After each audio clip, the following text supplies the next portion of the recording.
வால்பாறையில் பொள்ளாச்சி பாராளுமன்ற உறுப்பினர் ஈஸ்வரசாமி வாக்காளர்களை சந்தித்து நன்றி தெரிவித்தார். கோவை மாவட்டம் வால்பாறையில் பொள்ளாச்சி பாராளுமன்ற உறுப்பினர் கே.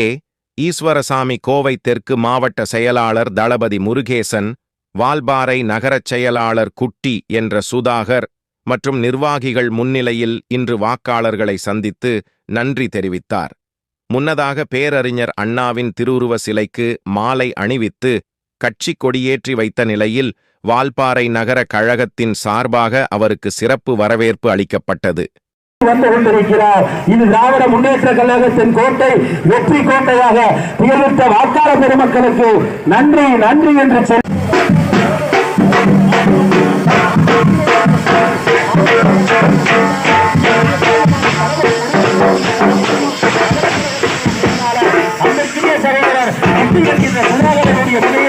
ஒட்டுமொத்த தலைமை மாவட்ட கழகத்தினுடைய நிர்வாகிகள் மற்றும் உள்ளாட்சி அமைப்புடைய துணையுடைய முன்னிலையிலே இது உங்களுக்கு என்ன பிரச்சனை என்றாலும் என்னை நேரிலே தொடர்பு கொள்ளுங்கள், நகராட்சியான வழியாக மாறுங்கள், நன்றி நன்றி என்று வந்து கொண்டிருக்கிறார். கோனார் மெடிக்கல் நிர்வாகத்திற்கு நன்றி, ஒட்டுமொத்த நிர்வாகத்திற்கு நன்றி. மத்தியிலே உங்களை தேடி உங்களை நாடி அனைத்து மக்களுக்கும் நன்றி நன்றி நன்றி என்று நம்முடைய வெற்றி நாயகன் இது நன்றி கூறி வந்து கொண்டிருக்கிறார்.